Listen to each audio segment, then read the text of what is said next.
Grocery या shopping करने के बाद घर वापस आते हैं तो एक इम्पॉर्टेंट चीज़ है जिसे हम अक्सर इग्नोर कर देते हैं, और वो है अपने हैंड बैग को डीक्लटर करना। वो हैंड बैग जिसे आप रेगुलर बेसिस पर कैरी करते हैं।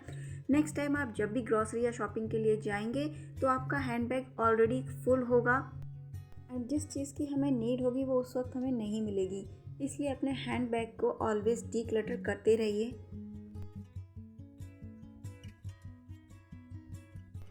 बच्चों के रबर बैंड अक्सर गुम हो जाते हैं, हम कितना भी उनको ऑर्गेनाइज करके रखें लेकिन फिर भी टाइम से वो नहीं मिलते हैं। इसके लिए आप एक हैक ट्राई कर सकते हैं। कोई भी एम्प्टी आप डीओ की बॉटल ले लीजिए और उसमें आप बच्चों के सारे रबर बैंड्स को अच्छे से टाई करके रख दीजिए। ये बच्चों को थोड़ा इंटरेस्टिंग भी लगेगा, इससे वो इसकी केयर भी करेंगे और साथ में इनके गुम होने के चांसेस भी कम रहेंगे। घर के ढेर सारे नेल्स, नट, बोल्ट, इन सभी चीज़ों को अच्छे से ऑर्गेनाइज करके रखना बहुत ज़रूरी है, बिकॉज जब हमें नीड होती है तो ये अक्सर एक दूसरे में मिक्स होते हैं जिसे हमें ढूंढना पड़ता है। तो इसके लिए आप इस तरीके के खाली ऑर्गेनाइज़र यूज़ कर सकते हैं, और मार्केट में भी काफ़ी कंपार्टमेंट के ऑर्गेनाइज़र अवेलेबल हैं। बट ये मेरा एक खाली मसाले का बॉक्स है जिसमें ऑलरेडी कंपार्टमेंट है और मैं इसको स्टोर करने के लिए यूज़ कर रही हूँ। आप भी इस तरीके के खाली मसाले के डब्बे या डिस्कार्ड बॉक्सेस जो हैं उनको इन नेल्स को ऑर्गेनाइज करने के लिए यूज़ कर सकते हैं। कंपार्टमेंट से क्या होता है कि सारी डिफरेंट चीज़ें अलग अलग जगह रहती हैं, एक साथ मिक्स नहीं होती हैं। एक्सटेंशन कॉर्ड को यूज़ करने के बाद अक्सर हम उसको इसी कंडीशन में छोड़ देते हैं जिससे कि काफ़ी मैस होता है और क्लटर भी फील होता है। तो एक्सटेंशन कॉर्ड को यूज़ करने के बाद आप ऑलवेज़ इसके वायर को इस तरीके से फोल्ड करें जिससे कि ना तो क्लटर दिखेगा और ना ही ये मैसी रहेगा। ये हैं घर के बहुत ही इम्पोर्टेंट टूल्स। घर की रिपेयरिंग का काम हो या कोई भी छोटे मोटे काम, वो इन टूल्स के बिना इनकम्प्लीट है। तो इनका ऑर्गेनाइज रहना बहुत ज़्यादा इम्पॉर्टेंट है। आप इनके लिए यूज़ करें इस तरीके के बॉक्सेस। ये है एक DIY बॉक्स, आप चाहें तो अलग से कोई भी परचेज़ कर सकते हैं, या फिर जो कार्डबोर्ड के बॉक्सेस होते हैं आप उनके साथ भी DIY करके इनका एक ऑर्गेनाइज़र तैयार कर सकते हैं, क्योंकि इनका ऑर्गेनाइज रहना बेहद ज़रूरी है, वरना टाइम से हमें मिलेंगे नहीं और हमारे बहुत सारे रिपेयरिंग के काम अटक कर रह जाते हैं, या कहें कि काम हमारा बीच में रुक जाता है। इसलिए ये बहुत ही इम्पोर्टेंट टूल्स हैं जिनको ऑर्गेनाइज करना बहुत इम्पोर्टेंट है। ड्राइंग रूम के क्लटर को ऑर्गेनाइज करने के लिए इस तरीके के ऑर्गेनाइज़र का यूज़ करें आप। ड्राइंग रूम में मोस्टली जो क्लटर होता है वो होता है हमारे कुछ डेटा केबल, लैपटॉप के चार्जर, रिमोट। ये कुछ 2-3 ऐसी चीज़ें जिन्हें हम हाइड करके ऑल द टाइम नहीं रख सकते, आंखों के सामने ही रखना होता है। साथ में हमें ये कोशिश करनी होती है कि क्लटर ना लगे ड्राइंग रूम में। तो इस तरीके का ऑर्गेनाइज़र एक अच्छा ऑप्शन है। साथ में यहाँ मैंने एक एंटी लॉक स्ट्रिप भी लगाई हुई है। इससे क्या होगा कि जो हमारे रिमोट है ना वो स्ट्रेट खड़े रहेंगे, जिससे कि हमें ईजिली दिखता रहेगा कि यहाँ रिमोट है, सब एक साथ मिक्स नहीं हो जाएगा।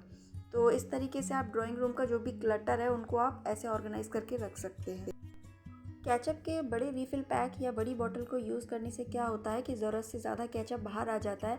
स्पेशली जब बच्चे यूज़ करते हैं वो तो अक्सर ही वेस्टेज करते हैं, और साथ में डाइनिंग टेबल पर बड़े चीज़ों को स्टोर करने ऑर्गेनाइज करने में स्पेस भी ज़्यादा यूज़ होता है। तो हम क्या कर सकते हैं, इस तरीके की केचप की बॉटल ले सकते हैं, मार्केट से काफ़ी रीज़नेबल प्राइस पर आती हैं ये। इसमें आप रीफ़िल करके रखिए केचप को, बच्चे यूज़ करें या बड़े यूज़ करें, इससे वेस्टेज नहीं होगी, क्वांटिटी भी सफिशिएंट निकलेगी इससे। और इसको ऑर्गेनाइज़ करना भी इजी है, बहुत ही कम स्पेस में आ जाती है। तो इस तरह से आप केचप की बोतल के साथ ही केचप यूज़ करें।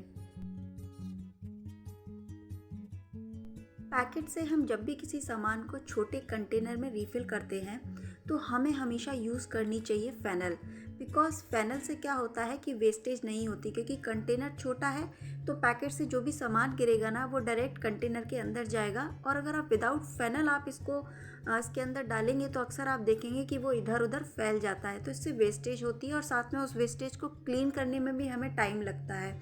तो वेस्टेज और टाइम दोनों को सेव करने के लिए आप यूज़ करें इस तरीके की फ़ेनल। कुछ टाइम कॉफ़ी यूज़ करने के बाद आप ऑब्ज़र्व करेंगे कि जो कॉफ़ी का कंटेनर है उसमें मॉइस्चर आने लगता है और धीरे धीरे हमारी कॉफ़ी जो है ख़राब होने लगती है। तो उस मॉइस्चर को अवॉइड करने के लिए आप यूज़ कर सकते हैं इस तरीके से एक टिश्यू पेपर, जिसमें आप थोड़े से चावल के दाने रख दीजिए और उसको रोल करके कॉफ़ी के कंटेनर में रख दीजिए। इससे क्या होगा कि कॉफ़ी के अंदर मॉइस्चर नहीं आएगा। विंटर जाने के बाद हम सभी ब्लैंकेट्स को अच्छे से ऑर्गेनाइज़र में पैक करके रख देते हैं। तो इसके लिए हमें ज़रूरत पड़ती है काफ़ी सारे ऑर्गेनाइज़र्स की। तो हम इसके लिए एक हैक यूज़ कर सकते हैं।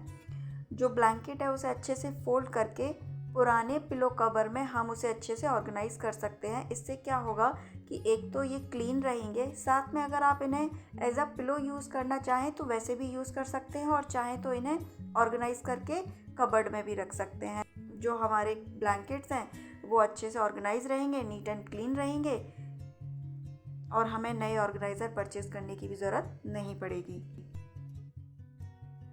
अगर हमारे किचन में लेज़ी सूजन ना हो तो हम घर पर भी एक DIY करके एक रोलिंग ट्रे बना सकते हैं। इसके लिए हमें चाहिए 2 पुरानी प्लेट जो कि आप यूज़ ना कर रहे हो। साथ में आप कुछ ग्लासेस ले लीजिए जो कंचे होते हैं। अगर वो ना हो तो आप कोई अपना एक राउंड शेप का नेकलेस ले लीजिए, कुछ ऐसे मोती जो पर्ल्स होते हैं वो ले लीजिए। मेरे पास प्रॉपर राउंड तो नहीं है, बट आप प्रॉपर राउंड का ही लीजिए। इससे क्या होगा कि ये हमारी एक DIY लेज़ी सूजन बन जाएगी, रोलिंग ट्रे जिसे हम कहते हैं। इनको डेकोरेट करने के लिए हम कुछ डेकोरेटिव आइटम किचन के काउंटर टॉप पर रखते हैं, तो उसे हम यूज़ कर सकते हैं कुछ सामान को स्टोर करने के लिए भी, जैसे कि इलायची या उसके छिलके। उन्हें हम इन छोटे छोटे जो मर्तमान हैं या छोटे छोटे जो केतली हैं इनमें हम स्टोर कर सकते हैं।